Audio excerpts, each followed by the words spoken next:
So this is the second part of our podcast series on Johnny Bower, the legendary player with the Toronto Maple Leafs, four-time Stanley Cup winner. In the previous podcast, we talked about Bower's rise to the upper echelon of the NHL with the Rangers, and then later on joining the Maple Leafs as part of the rebuilding program.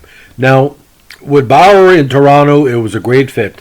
He won his first Vezina Trophy there in '61 for allowing the fewest goals in that season.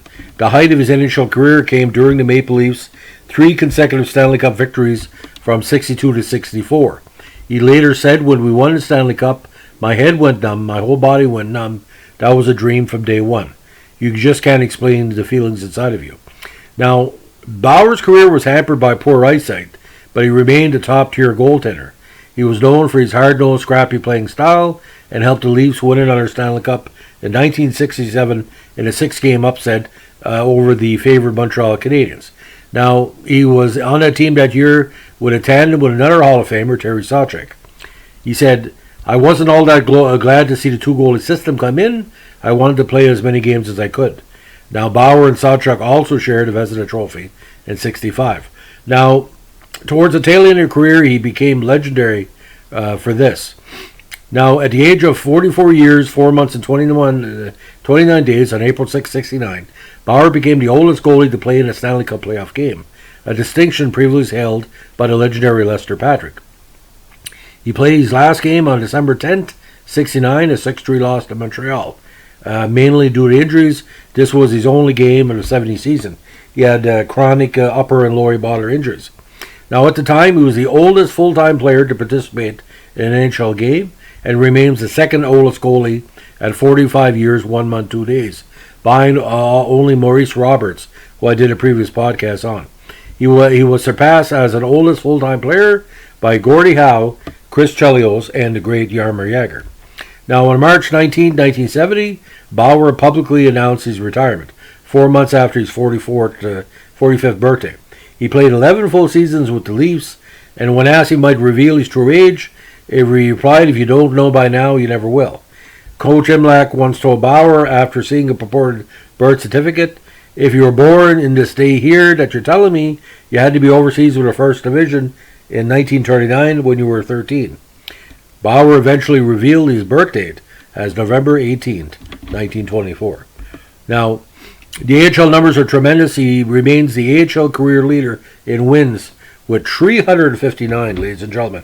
So for a modern goalie to do that, you can have 12 consecutive seasons of 30 goals. Now, Bower eventually worked for the Leafs after retirement in various capacities, including as a scout and goalie coach. He was the AC for the Leafs from '76 to '78 and retired in 1990, but continued to make public appearances on behalf of the organization for the rest of his life. And his public meetings with the fans are just legendary. Every person that met Johnny Bower has their own story to tell because he was good to kids from 2 to 102. Now, he was elected to the Hockey Hall of Fame in '76 and the AHL Hall of Fame as a member of his inaugural class in 2006. In '98, he was ranked number 87 on the Hockey News list of the 100 greatest NHL players. I would put him a little bit higher, maybe top 75. Now, he was inducted also into the Etobicoke Sports Hall of Fame in '94 and the Ontario Sports Hall of Fame in 1999.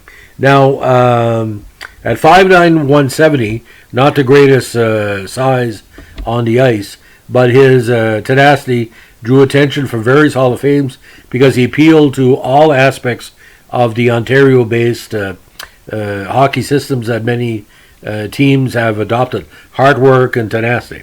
Now, a personal life was very successful. He was married to Nancy and had a son, 2 daughters, 8 grandchildren, and 6 great-grandchildren, and resided in Mississauga, Ontario, up until his passing. After a city park near his house were named in his honor, he would routinely clean litter there and feed the birds. Now, in January 2004, Canada Post decided to feature him on a collectible stamp. As part of the NHL All-Stars collection, he was immortalized along with 5 other All-Stars. In 2005, the Royal Canadian Mint featured Bower on a non-circulating 50-cent coin as part of its 4-coin Legends of the Toronto Maple Leafs coin set. In 2007, it was announced that Bower would receive a star in the Canadian Walk of Fame. On October 7, 2010, Bauer opened the first game of the regular season for the Leafs at the Air Canada Centre by walking out on an implied bridge over water with his goalie stick. Now, on May 24, 2014, Bauer attended a street naming ceremony in Weston in Toronto. Patika Avenue, where he lived during the 1960s, was renamed Johnny Bauer Boulevard. He said at the time, "It's a great day for me and my family. This is a better ovation than he used to get at Maple Leaf Gardens."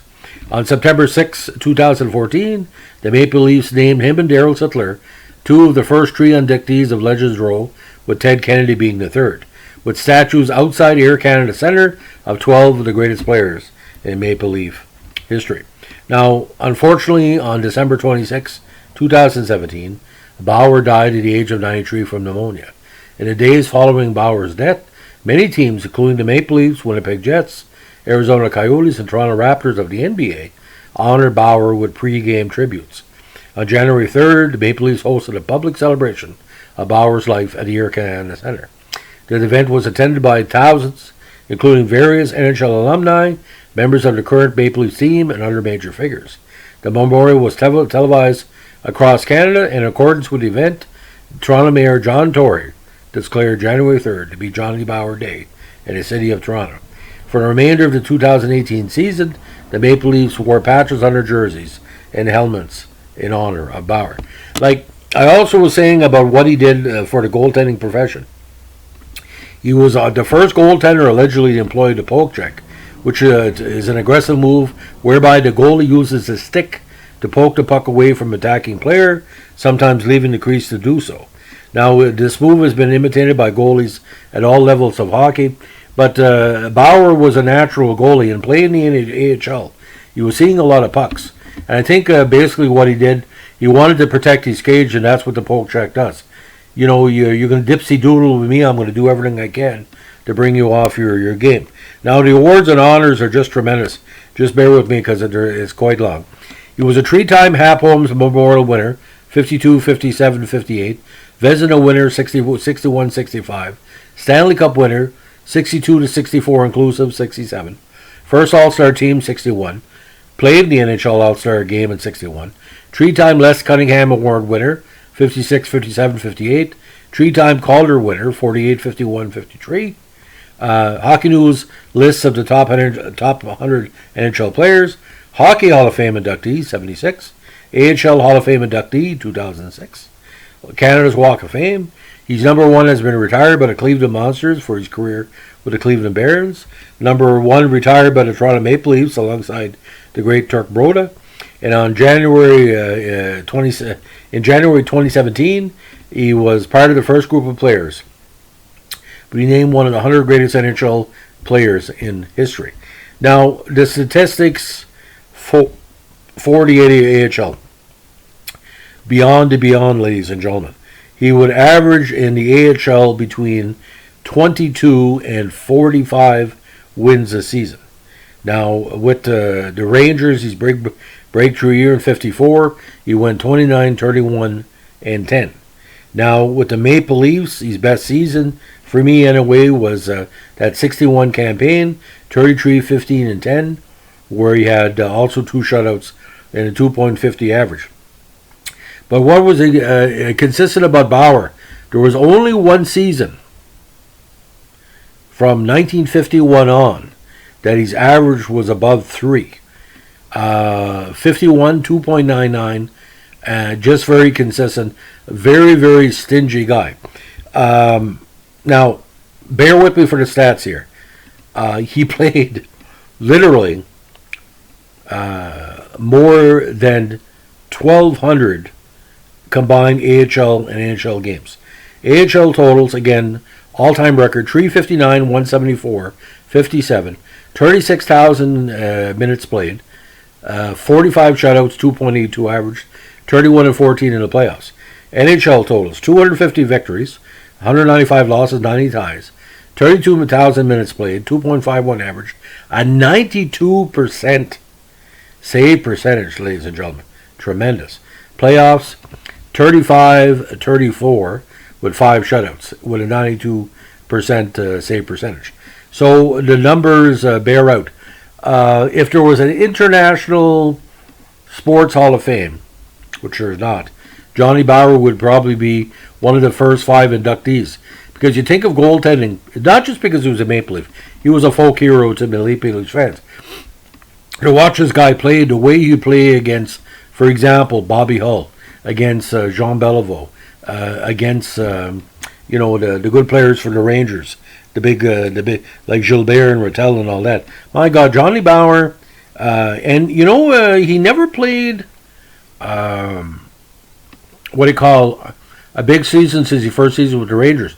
The most games he played in the season was 66 and 60, because he was always a 55 to 60 game player, which is kind of interesting. And look at people like Carey Price. He kind of broke the mold at saying you don't have to play 75 games to be good. You can play 55 or 60 with a good backup and be rested for the big games.